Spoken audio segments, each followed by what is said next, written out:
Selamat siang, perkenalkan saya Muhammad Iqbal Tawakal dari jurusan PJJ Manajemen MJ 206.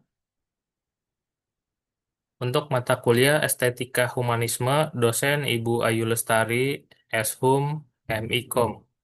Izinkan saya untuk mempresentasikan dari materinya Psikologi Humanistik.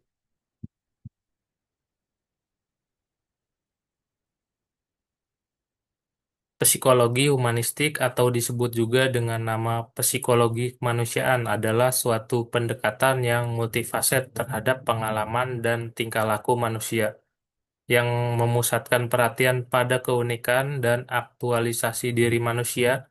Bagi sejumlah ahli psikologi humanistik, ia adalah alternatif, sedangkan bagi jumlah ahli psikologi humanistik yang lainnya merupakan pelengkap bagi penekanan tradisional behaviorisme dan psikoanalisis.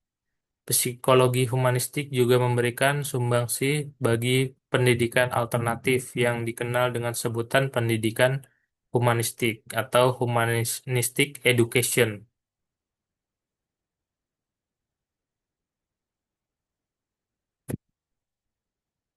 Tokoh-tokoh penting dalam aliran humanistik dan teorinya: Abraham Maslow. Selanjutnya ditulis Maslow adalah tokoh yang menonjol dalam psikologi humanistik.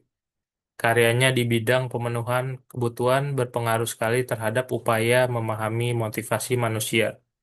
Sebagian dari teorinya yang penting didasarkan atas asumsi bahwa dalam diri manusia terdapat dorongan positif untuk tumbuh dan kekuatan-kekuatan yang melawan atau menghalangi pertumbuhan. Rumini 1993. Maslow berpendapat bahwa manusia memiliki hierarki kebutuhan yang dimulai dari kebutuhan jasmania yang paling asasi sampai dengan kebutuhan tertinggi, yakni kebutuhan estetis. Kebutuhan jasmania seperti makan, minum, tidur menuntut sekali untuk dipuaskan. Apabila kebutuhan ini terpuaskan, maka muncullah kebutuhan keamanan seperti kebutuhan kesehatan dan kebutuhan terhindar dari bahaya dan bencana. Maslow membedakan antara empat kebutuhan yang pertama dengan tiga kebutuhan yang kemudian keempat kebutuhan yang pertama disebut KHF, KHHG, kebutuhan yang timbul, kekurangan, dan pemenuhan kebutuhan ini pada umumnya bergantung pada orang lain. Sedangkan ketiga kebutuhan yang lain dinamakan ground need, kebutuhan untuk tumbuh. Pemenuhannya lebih bergantung pada manusia itu sendiri. Implikasi dari teori Maslow dalam dunia pendidikan sangat penting. Dalam proses belajar mengajar, misalnya guru mestinya memperhatikan teori ini. Apabila guru menemukan kesulitan untuk memahami mengapa anak-anak tertentu tidak mengerjakan pekerjaan rumah, mengapa anak tidak dapat tenang di dalam kelas, atau bahkan mengapa anak-anak tidak memiliki motivasi untuk belajar. Menurut Maslow, guru tidak bisa menyalahkan anak atas kejadian ini secara langsung. Sebelum memahami, barangkali ada proses tidak terpenuhinya kebutuhan anak yang berada di bawah kebutuhan untuk tahu dan mengerti. Bisa jadi anak-anak tersebut belum atau tidak melakukan makan pagi yang cukup, semalam tidak tidur dengan nyenyak, atau ada masalah pribadi keluarga yang membuatnya cemas dan takut, dan lain-lain.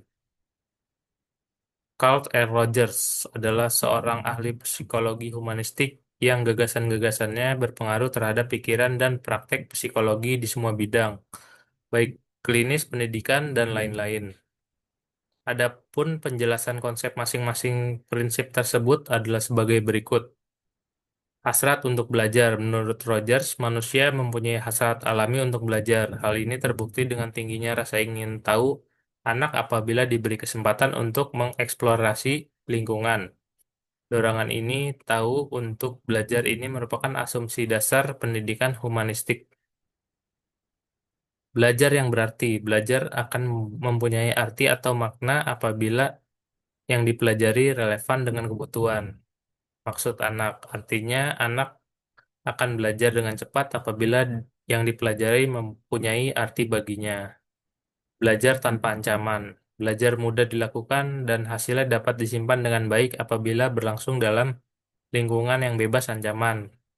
Proses belajar akan berjalan lancar manakala murid dapat menguji kemampuannya, dapat mencoba pengalaman-pengalaman baru, atau membuat kesalahan-kesalahan tanpa mendapat ancaman yang biasanya menyinggung perasaan. Belajar atas inisiatif sendiri, belajar akan paling bermakna apabila hal itu dilakukan atas inisiatif sendiri dan melibatkan perasaan dan pikiran si pelajar. Mampu memiliki arah belajar sendiri sangatlah memberikan motivasi dan mengulurkan kesempatan pada murid untuk belajar bagaimana caranya belajar. Arthur Combs, perasaan, persepsi, keyakinan, dan maksud merupakan perilaku batiniah yang menyebabkan seseorang berbeda dengan yang lain. Agar dapat memahami orang lain, seseorang harus melihat dunia orang lain tersebut, bagaimana ia berpikir dan merasa tenang. Itulah sebabnya untuk mengubah perilaku orang lain, seseorang harus mengubah persepsinya. Menurut Combs, perilaku yang keliru atau tidak baik terjadi karena tidak adanya kesediaan seseorang melakukan apa yang seharusnya dilakukan sebagai akibat dari adanya sesuatu yang lain yang lebih menarik atau memuaskan. Misalnya guru mengeluh murid-muridnya tidak berminat belajar. Aldous Huxley, manusia memiliki banyak potensi yang selama ini banyak terpendam dan disia-siakan. Pendidikan diharapkan mampu membantu manusia dalam mengembangkan potensi-potensi tersebut. Oleh karena itu, kurikulum dalam proses pendidikan harus berorientasi pada pengembangan potensi dan ini melibatkan semua pihak seperti guru maupun murid pada pemerhati ataupun peneliti dan perencanaan pendidikan.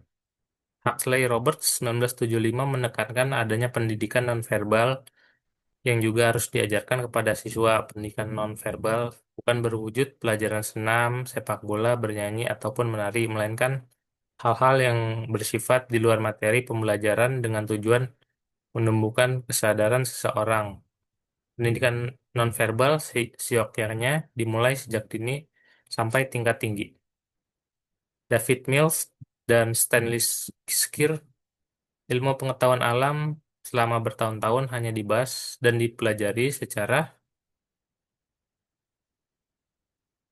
kognitif semata, yakni sebagai akumulasi dari fakta-fakta dan teori, padahal bagaimanapun praktek dari ilmu pengetahuan selalu melibatkan elemen-elemen efektif yang meliputi adanya kebutuhan akan pengetahuan, penggunaan intuisi, dan berimajinasi dalam usaha-usaha kreatif, pengalaman yang menantang, frustasi, dan lain-lain. Berdasarkan fenomena tersebut, David Mills dan Stanley Roberts 1975 mengajukan konsep pendidikan terpadu, yakni proses pendidikan yang mengikut sertakan afeksi atau perasaan murid dalam belajar.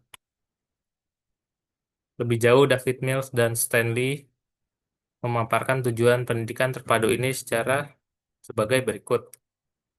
Membantu murid untuk mengalami proses ilmu pengetahuan, membantu murid dalam mencapai kemampuan untuk menggali dan mengerti diri mereka sendiri, meningkatkan pengertian dan ingatan terhadap konsep-konsep dan ide ilmu pengetahuan, menggali bersama murid implikasi-implikasi yang mungkin dari ilmu pengetahuan, memungkinkan murid untuk menerapkan baik proses maupun pengetahuan ilmiah untuk diri mereka, serta meningkatkan kesadaran murid terhadap dunia mereka dan setiap pilihan yang mereka ambil.